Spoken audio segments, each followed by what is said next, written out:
Thank you very much.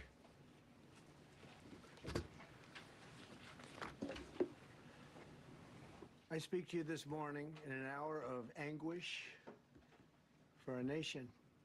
Just before 9 p.m. last night, an American Airlines regional jet carrying 60 passengers and 4 crew collided with an Army Black Hawk helicopter carrying 3 military service members over the Potomac River in Washington, D.C., while on final approach to Reagan National Airport.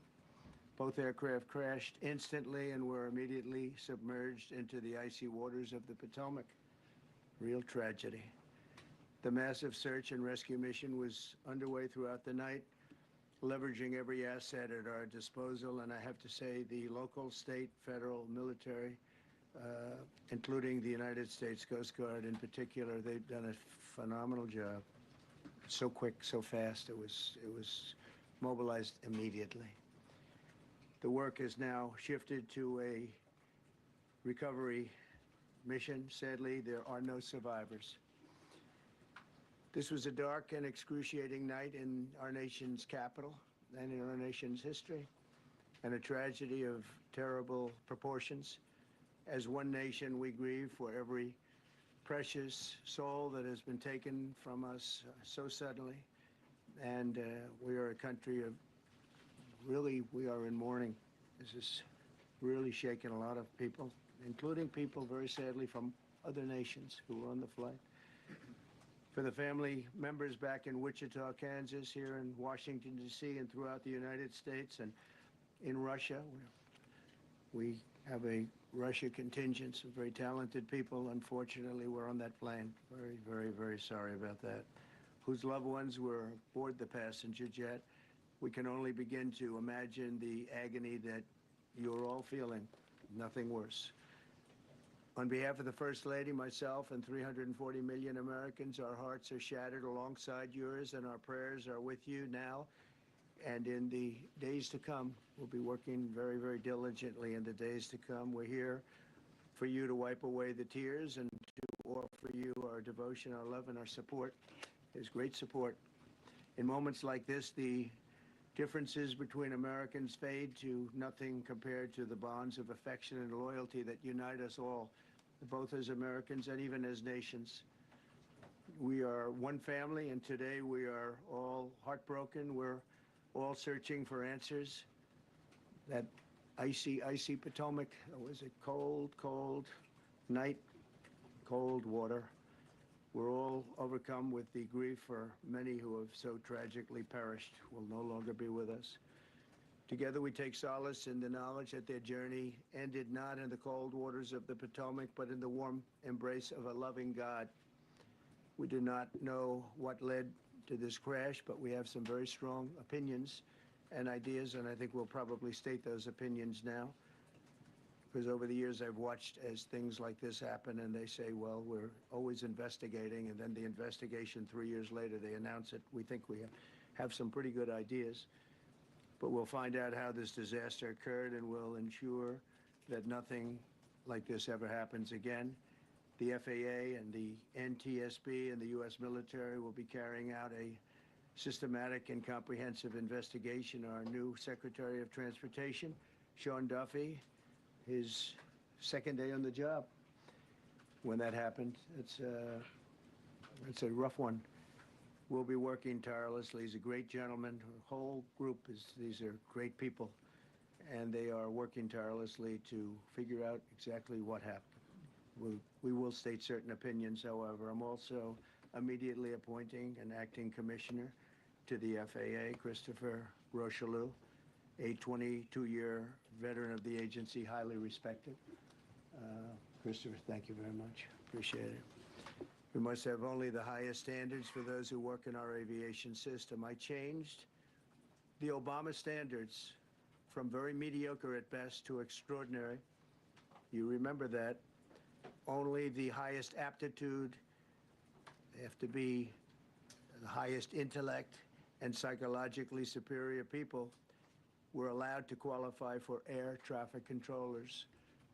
That was not so prior to getting there. When I arrived in 2016. I made that change very early on because I always felt this was a job that, and other jobs too, but this was a job that had to be superior intelligence. And we didn't really have that, and we had it. And then when I left office and Biden took over, he changed them back to lower than ever before. I put safety first. Obama, Biden, and the Democrats put policy first. And they put politics at a level that nobody's ever seen, because this was the lowest level. Their policy was horrible, and their politics was even worse. So as you know, last week, long before the crash, I signed an executive order restoring our highest standards for air traffic controllers and other important jobs throughout the country. So it was very interesting. About a week ago, almost upon I signed something last week that was an executive order, very powerful, on restoring the highest standards of air traffic controllers and others, by the way. Then my administration will set the highest possible bar for aviation safety. We have to have our smartest people. It doesn't matter what they look like, how they speak, who they are. It matters intellect, talent, the word talent. They have to be talented, naturally talented geniuses. You can't have regular people doing that job. They won't be able to do it. But we'll restore faith in American air travel. I'll have more to say about that. I do want to point out that various articles that appeared prior to my entering office, and here's one.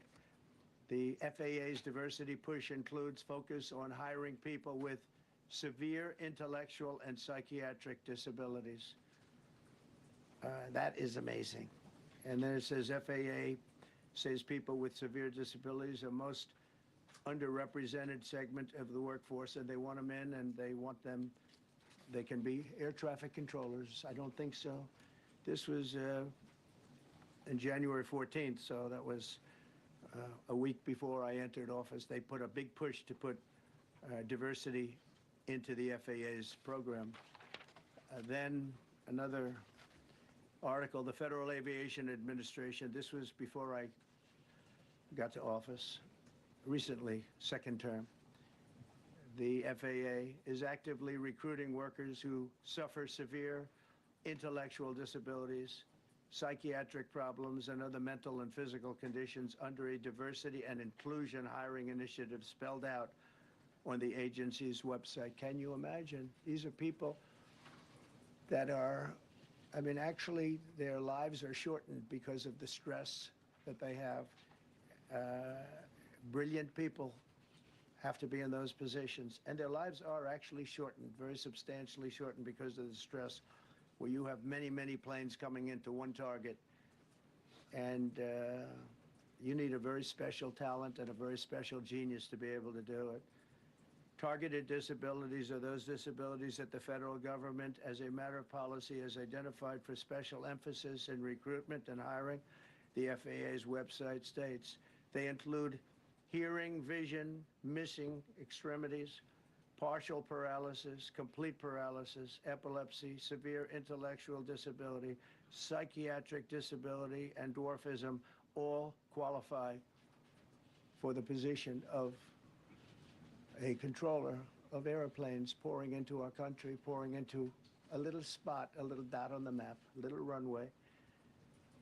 The initiative is part of the FAA's Diversity and Inclusion Hiring Plan. Think of that. The initiative is part of the FAA's Diversity and Inclusion Hiring Plan, which says diversity is integral to achieving FAA's mission of ensuring safe and efficient travel. I don't think so. I don't think so. I think it's just the opposite. The FAA website shows that the agency's guidance on diversity hiring were last updated on March 23rd of 22. They wanted to make it even more so. And then I came in, and I assume maybe this is the reason. The FAA, which is overseen by Secretary Pete Buttigieg, a real winner. That guy's a real winner. Do you know how badly everything's run since he's run this Department of Transportation? He's a disaster. He was a disaster as a mayor. He ran his city into the ground, and he's a disaster now. He's just got a good line of bullshit. The Department of Transportation, his government agency charged with regulating civil aviation. Well, he runs it, 45,000 people, and he's run it right into the ground with his diversity. So I had to say that it's terrible. Then it's a group within the FAA, another story, determined that the workforce was too white, that they had concerted efforts to get the administration to change that and to change it immediately. This was in the Obama administration just prior to my getting there. And we took care of African Americans, Hispanic Americans. We took care of everybody at levels that nobody's ever seen before. It's one of the reasons I won. But they actually came out with a directive too white. And we want the people that are competent. But now we mourn and we pray and would like to ask all Americans to join me in a moment of silence as we ask God to watch over those who have lost their lives and bring comfort to the loved ones. And I just want to say God bless everyone in this room. This has been a terrible, very short period of time. We'll get to the bottom of it.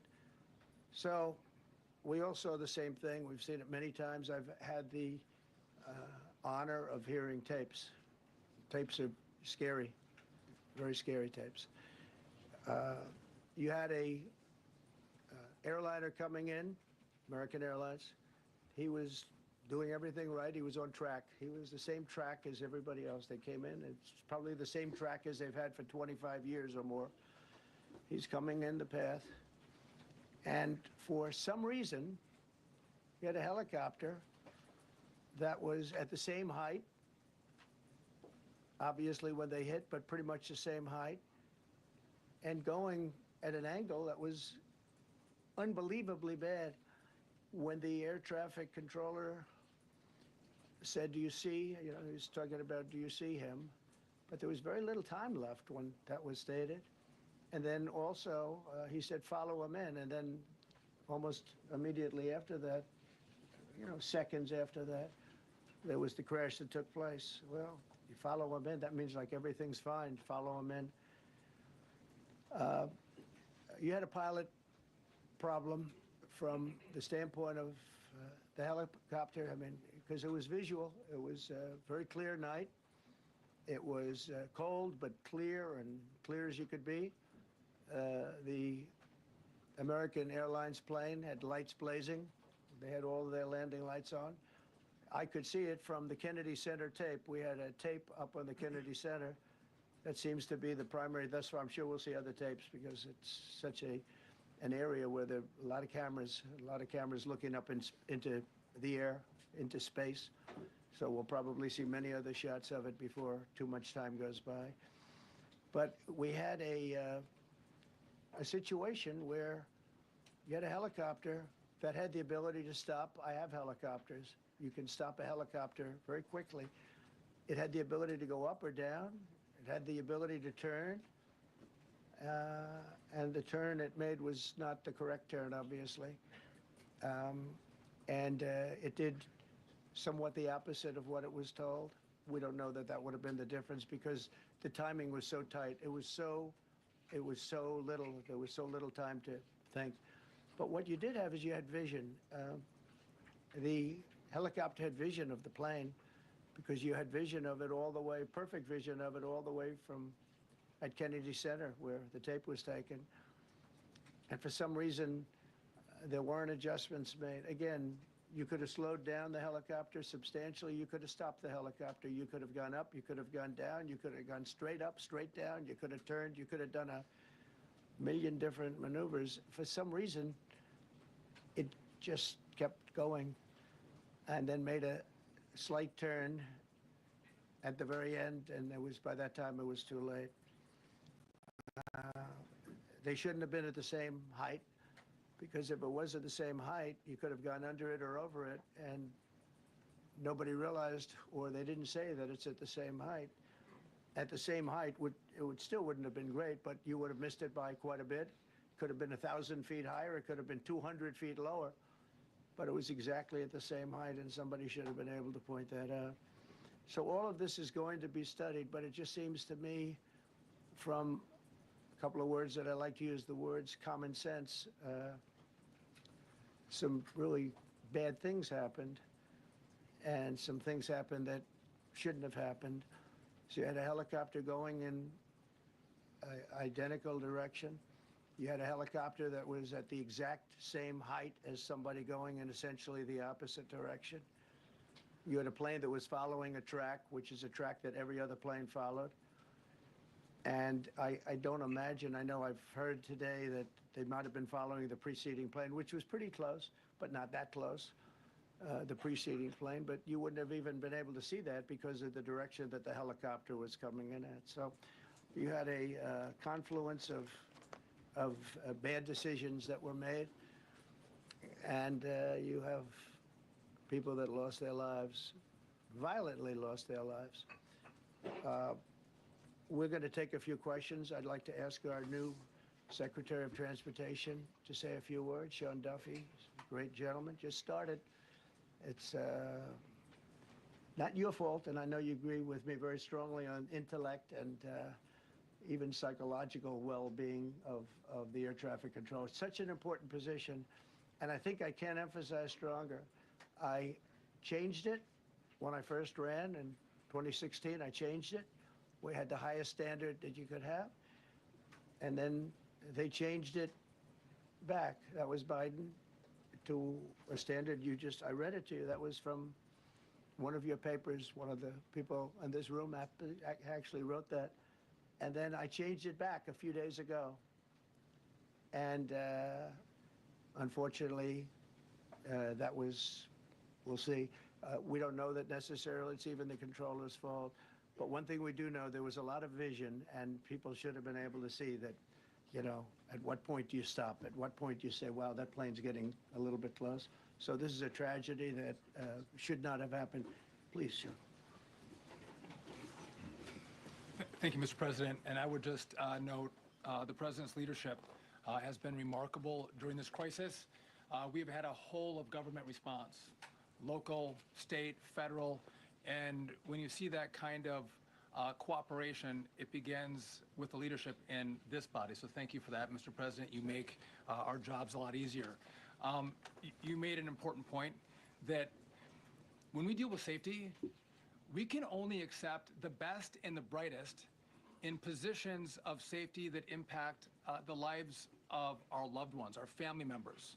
And I think you make a really important point on that, Mr. President. That is the motto of your presidency, the best and the brightest, the most intelligent coming into these spaces. I want to take a moment and extend my condolences to the families of the loved ones. We commit to them that we are going to get to the bottom of this investigation, not in 3 years, not in 4 years, but as quickly as possible with the NTSB, who is here today, as well as the FAA. What happened yesterday shouldn't have happened.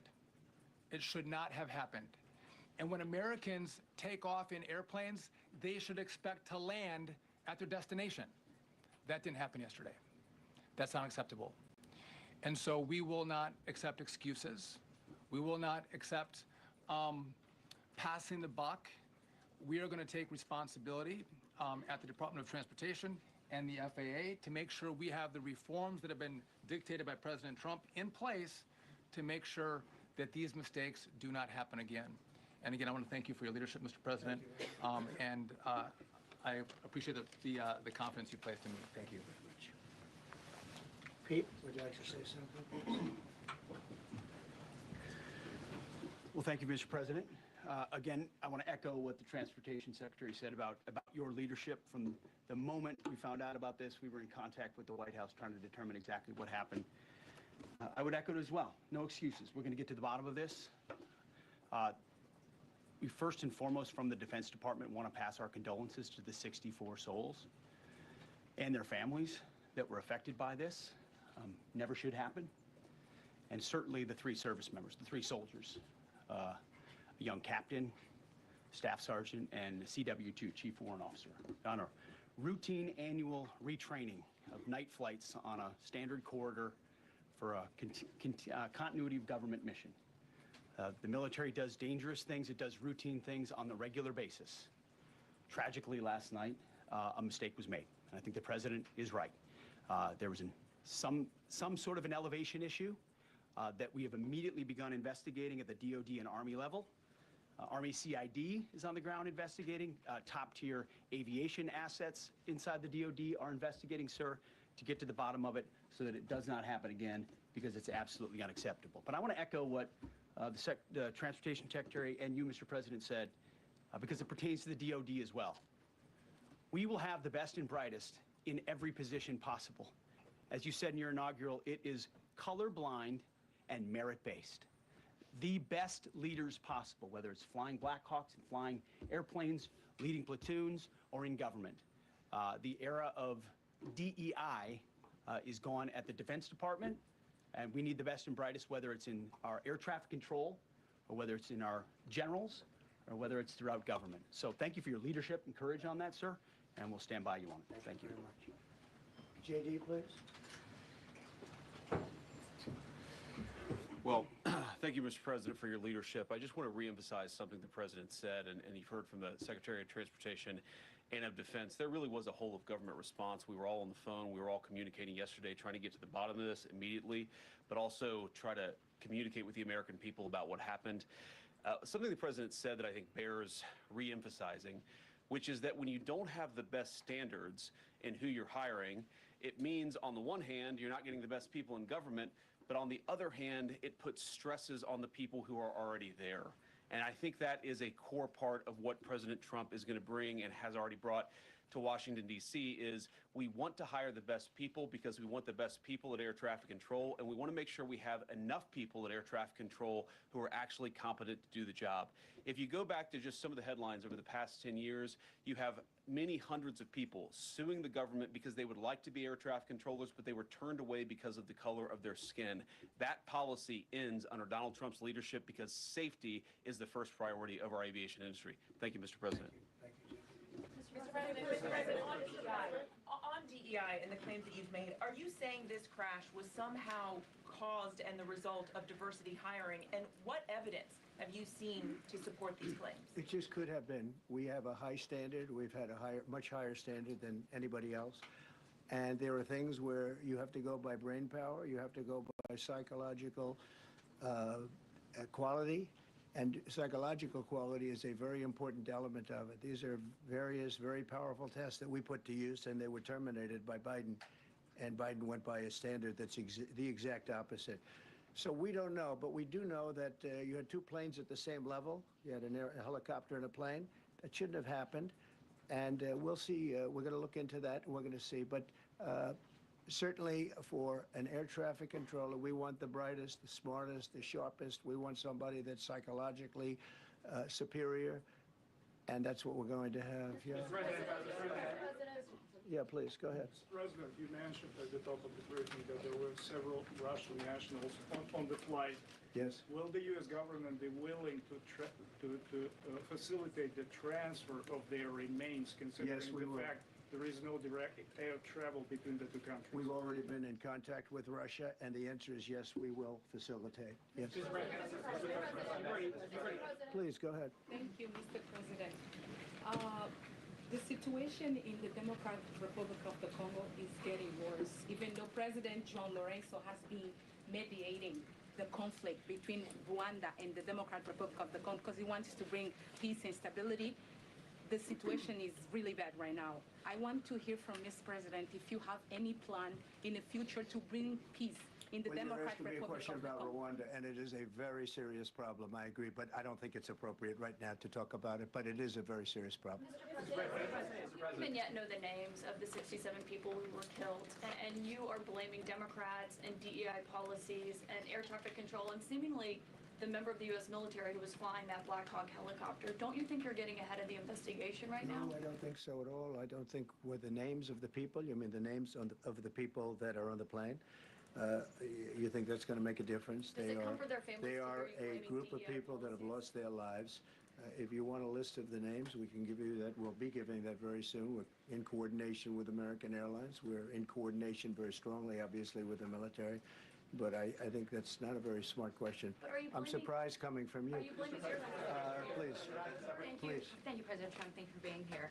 Based on your analysis so far, do you have a sense of who was at fault? If it was the plane, the helicopter, air traffic control, and can you assure people that it is safe to fly in and out of D.C.? Well, I've given you the analysis, and the analysis was, it was based on vision. You had a lot of people that saw what was happening. You had some people that knew what was happening. There was some warnings, but the warnings were given very, very late. You know, those warnings were given very late. It was almost as they were given. A few seconds later, there was a crash. It should have been brought up earlier. But the people in the helicopter should have seen where they were going. I can't imagine people with 20/20 vision not seeing, you know, what's happening up there. Again, they shouldn't have been at the same height. You're going in reverse directions or sideways directions. Obviously, you want to be at different heights. I see it all the time when I'm flying. You have planes going in the opposite. They're always lower. We're higher. So if somehow there's a screw up, there's not going to be a tragedy. It'll be close, but you know, there's never going to be a tragedy if you're at a different elevation. For whatever reason, they were at the same elevation. And also, from the American Airlines standard, he's along the track that every plane is along. You say, what was a helicopter doing in that track? It's very sad. But visually, somebody should have been able to see and taken that helicopter out of play, and they should have been at a different height. Thank you, sir. You mentioned the Russians that were on board that plane. What other nationalities were on board that passenger? There were a couple of others. We're going to be announcing it in about an hour. We have some very specific information. We're calling the countries. We've spoken to most of them, but there were some other countries represented. Mr. President, have you spoken to President Putin? I have not, no. Mr. President, on your executive Not about this. on your executive order, you've already issued an executive order. You say will restore aviation safety. Right. This crash happened after that. Was the executive order successful, and what more needs to change to keep people safe? Well, you know, we issued it 3 days ago, and we're in the process of making those changes. This is something that should have been done a long time ago. Actually, my original order should have never been changed, and I think maybe you wouldn't have had this problem. Maybe. Yeah, please, go Yes, ahead. thank you. We see like everyday life that very often those diversity hires cause sometimes issues, as you just mentioned. So what plan do you have? Are we going to see some fire? Are you going to fire some of those diversity hires in the federal government? What's plan do you have? I would say the answer is yes. If we find that people aren't mentally competent, you see the language. The language is put out by them. And if you see that, I'm not going to bore you by reading it again, but these are not people that should be doing this particular job. They'd be very good for certain jobs, but not people that should be doing this particular job. Mr. President, you have today blamed the diversity elements, but then told us that you weren't sure that the controllers made any mistake. You then said perhaps the helicopter pilots were the ones who made the mistake. It's all under investigation. I understand that. That's why I'm trying to figure out how you can come to the conclusion right now that diversity had something to do with this crash. Because I have common sense, okay? And unfortunately, a lot of people don't. We want brilliant people doing this. This is a major chess game at the highest level. When you have 60 planes coming in during a short period of time, and they're all coming in different directions, and you're dealing with very high-level computer work and very complex computers. And one of the other things I will tell you is that the systems that were built, I was going to rebuild the entire system, and then we had an election that didn't turn out the way it should have. But they didn't build the systems properly. They spent a lot of money renovating a system, spending much more money than they would have spent if they bought a new system for air traffic controllers, meaning the computerized systems. There are certain companies that do a very good job. They didn't use those companies. They used companies that should not have been doing it. No, I think it's very important to understand that for some jobs, and not only this, but air traffic controllers, they have to be at the highest level of genius. Okay. I want to ask you about the ice skaters in a moment because the U.S. Ice Skating Committee was affected. But first, if I can, the cited FAA text that you read is real, but the implication that this policy is new or that it stems from efforts that began under President Biden or the Transportation Secretary Pete Buttigieg is demonstrably false. It's been on the FAA's website. You? No, it's on the website, the FAA's website. It was there in 2013. It was there for the Take a look. entirety. What I read. It was there for the entirety of your administration Nice and too. easy. So my question is, why didn't you change the policy during your first I administration? did change it. I changed the Obama policy, and we had a very good policy. And then Biden came in, and he changed it. And then when I came in 3 days ago, I signed a new order, bringing it to the highest level of intelligence. Okay. It was on the website. Please. Quiet. I'm sorry. You mentioned that a vision was probably the problem that was at issue in this crash. There's been some reports that one of the pilots in the helicopter may have been using night vision equipment. Was there any I heard indication? that. We don't know. We're going to know that pretty soon. It may change your viewplane if you do have the night vision. So it's very possible that could have happened. That would be maybe a reason why you wouldn't actually see as well as on a clear night. You can see sometimes better without it. Had a couple of more. Mr. President, is it helpful to have your Secretary of Transportation confirmed, and does this intensify your interest in getting other nominees confirmed quickly? Go ahead. What? Is it helpful to have your Secretary of Transportation confirmed, and does this intensify your interest in getting other nominees confirmed quickly as well? Well, sure. We want fast confirmations. And the Democrats, as you know, are doing everything they can to delay them. They've taken too long. We're struggling to get very good people that everybody knows are going to be confirmed, but we're struggling to get them out faster. We want them out faster. It's a good question, actually. We've been pushing Sean. Everyone knows Sean for a long time. He got many, many Democrat votes, but they want to take as long as they can. They ask questions like some of the questions that Peter would ask that were totally irrelevant and not very good questions, but they want to just keep it going. They want to keep it going as long as possible. I was very honored, actually, that you got so many Democrat votes. That was really good. That was really good. When I try to meet with the families, and second question, is it your impression that military training was done during that time? The what? The training that the helicopter was involved in. Is it anything you can tell us about You that? don't know. These are the things that will come up with the investigation. You don't know. But the helicopter obviously was in the wrong place at the wrong time, and a tragedy occurred. Please. I've got a question about the... No, go ahead, please. Thank you, Mr. President. You've been critical of the current regulations, and you've called for big reforms at FAA. I'm curious, sir, I made the reforms, actually. What is your message? 3 days ago, I made them. Yes, sir. What is your message then to the American public in the weeks and months ahead? Should they feel hesitant to fly? And if you could clarify perhaps something that the Defense Secretary said when he said that this helicopter was on a continuity of government mission? I don't know what that refers to, but they were practicing. They do that. They call it practicing, and they were, and that's something that should be done. It's only continuity in the sense that we want to have very good people, and that has to be in continuity, and that's what they refer to. But it was basically practice, and it was a practice that worked out very, very badly. Okay.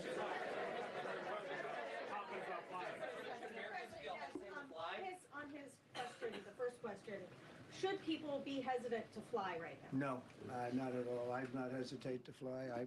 This is something that it's been many years that something like this has happened, and the collision is just something that we don't expect ever to happen again. We are going to have the highest level people. We've already hired some of the people that you've already hired for that position long before we knew about this. I mean, long before.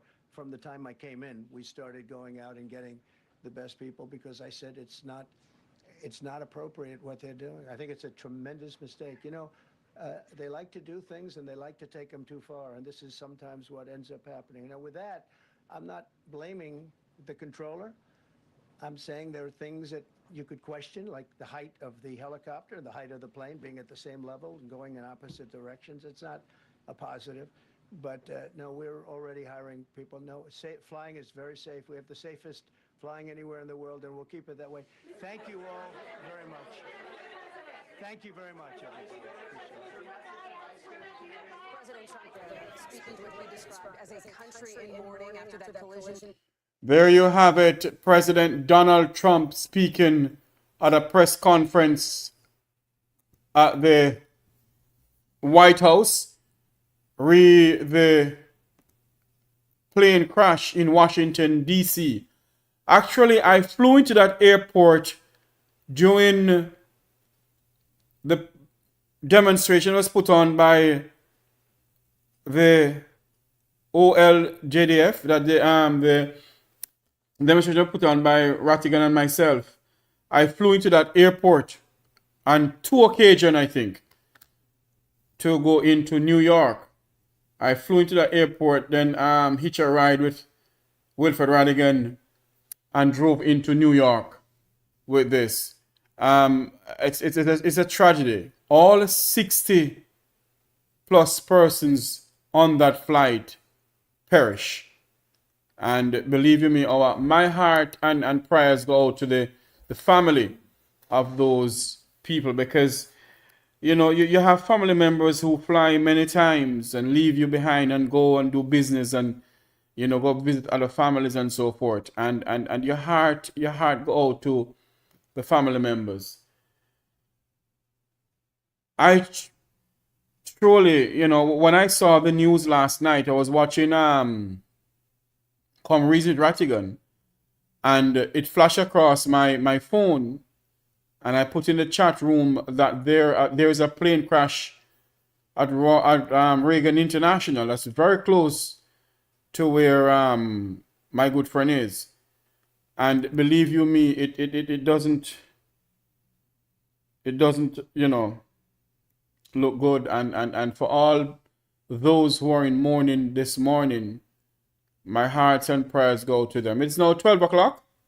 We're listening and watching from around the world on the Eastern Caribbean. This is the Make We Talk channel. We're going to sign off from now. We're going to say thank you all very much for coming on to watch this press conference given to you by the President of the United States, Mr. Donald Trump, on the plane crash in D.C. That's near to the Reagan International Airport there. That's weird, but actually it happened over the international airport there. And we just want to say thank you all very much for coming on. May God bless you. May God bless our island home. And thank you all for watching. Remember to like, share, and subscribe. Have a great afternoon, everyone.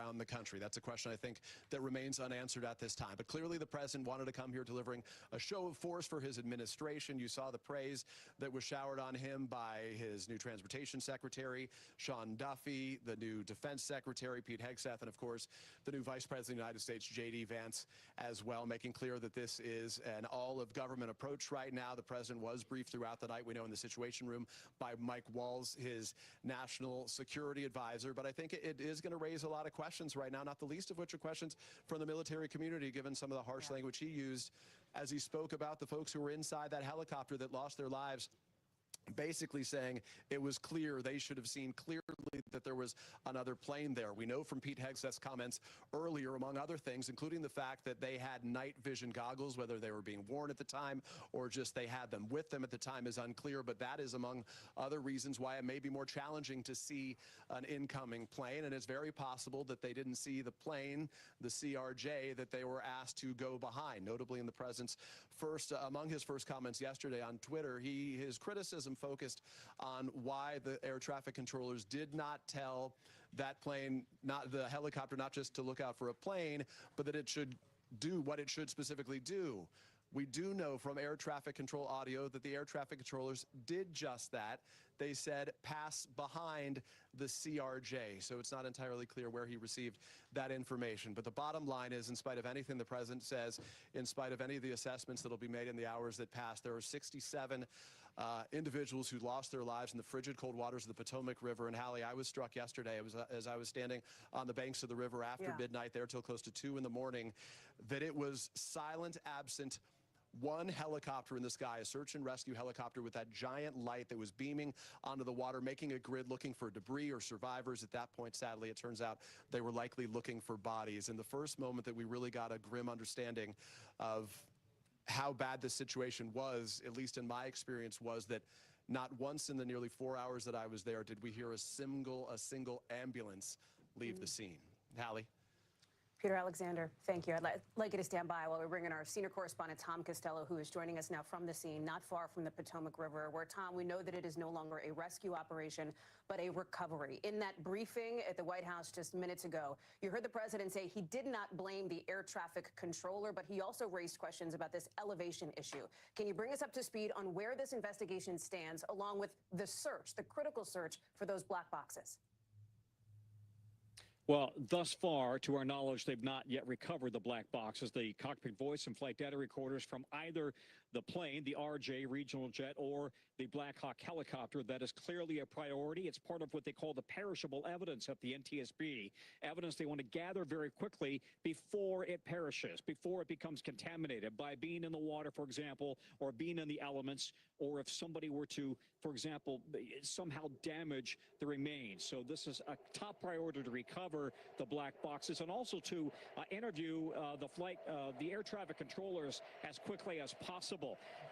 And what struck me about this entire press conference, hinting that somehow the controller might be responsible, that somehow DEI might be responsible, really runs contrary to the NTSB's modus operandi here, in which literally they tell every party to the investigation, you are not allowed to speculate, not allowed to go public, not allowed to talk about this case as we are investigating the facts and gathering the data and the facts so that we can do a very precise analytical review of what probably caused this crash. And I think air traffic controllers nationwide may be a little concerned about those comments suggesting that there was fault in the tower when we simply don't know.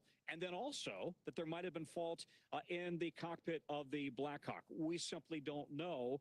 They still are in the recovery phase of bringing the bodies out of the river. This is an investigation, like most NTSB investigations. They will last about a year.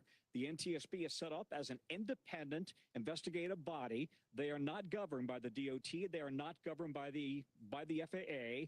They are an independent investigative body for that very reason, so that they can act, hopefully, without any political influence whatsoever and come to the facts. I just wonder whether their jobs might have just gotten a little bit more difficult based on that news conference. Tom Costello, stand by for us while we bring in our Pentagon correspondent, Courtney Kube, because you heard Tom mention it, Court, you heard the president mention it from the briefing room microphone there. This suggestion that there was perhaps a pilot problem inside the cockpit of that Black Hawk helicopter. You also heard from the new Secretary of Defense, Pete Hegseth, who talked about the individuals who were in the helicopter, did not mention names specifically. What else are you learning from your vantage point?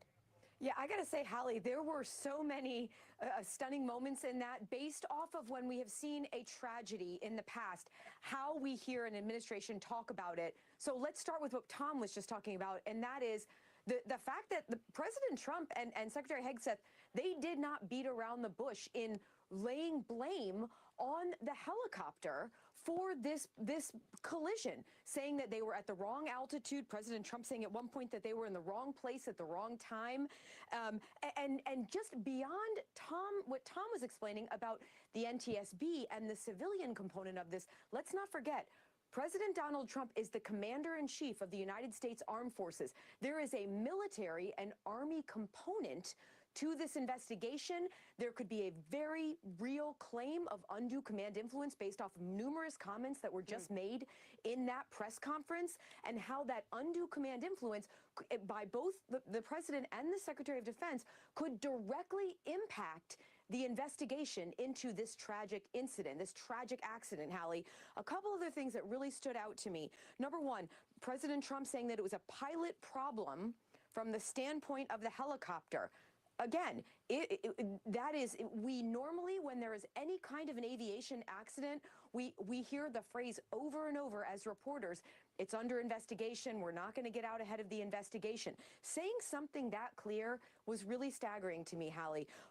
And then Secretary of Defense Pete Hegseth coming out and saying the ranks of the individuals who were killed in this crash. Again, one thing that has been very sacrosanct when it comes to service members being killed in the line of duty, no matter the circumstance, no matter the situation, there is a policy here in the Pentagon that is adhered to by the letter by the services, and that is you do not provide information about someone who has been killed in uniform until 24 hours after all of their next of kin have been notified. Hallie, I have got to tell you, years of covering this building and covering the military, that is a policy that I have never seen violated in any way. Now, he did not provide the names, but even just putting the ranks out of the individuals there, that's a real departure from what we usually hear in situations like this. And then finally, one more point. I was really struck by the continued conversation about diversity being involved here. The pilots, the crew, three soldiers on board this Black Hawk helicopter, we are told by Army officials that these were not young or new pilots. I mean, candidly, the fact that there was one who was a young captain, the fact a staff sergeant and a chief warrant officer, those are more senior enlisted officers. These were not new pilots, not new to the helicopter. So the notion that diversity was in any way played a part in this is also a stunning accusation. I'm not sure what that's based on, but that's one of the things we will be asking questions about here today, Hallie. More questions on your beat as well. Courtney Kube, thank you. I want to bring in former fighter pilot Heather Penny, who's also a senior research fellow at the Mitchell Institute for Aerospace Studies. Heather, your thoughts on what we've heard from the president and on this night evaluation training flight that this Black Hawk was on, according to the defense secretary. That is why this chopper was up and flying along the Potomac in the first place last night. These kinds of operations are not unusual by any stretch of the imagination. They operate all the time, day or night, 7 days a week. And these have been done safely for decades. So this is very unusual. Heather, thank you. Stand by for a second because I want to bring back in Tom Costello here. I know you want to jump in, Tom, as we're looking ahead to potentially the next update, perhaps from the NTSB on this investigation.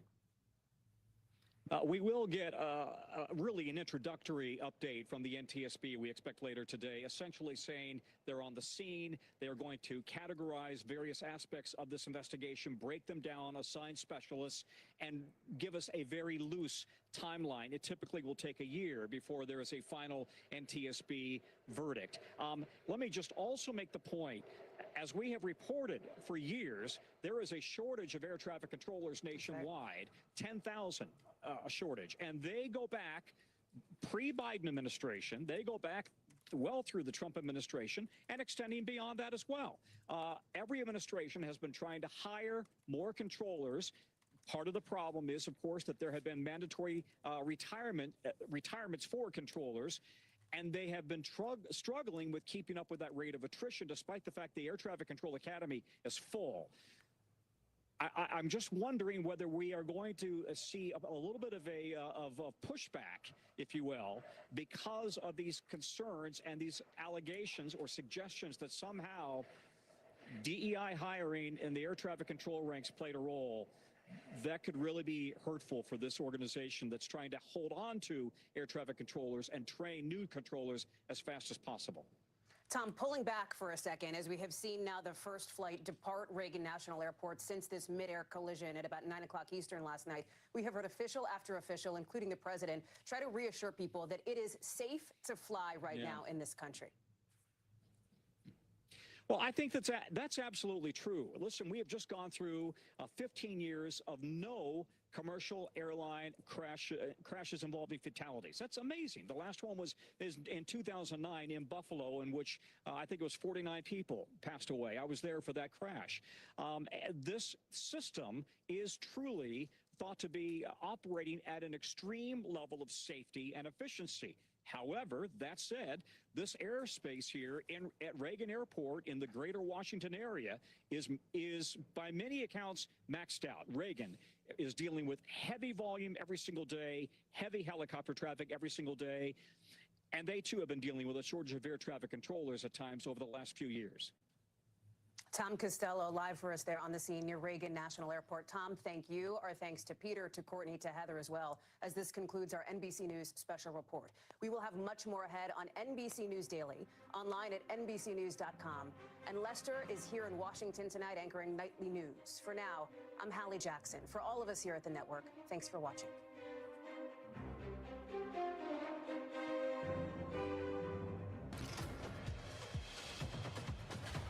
You have been watching this NBC News special report. We are just 5 miles north of that crash site where there are 3 confirmation hearings taking place here up on Capitol Hill. Well, all eyes have been on the tragedy at DCA Airport.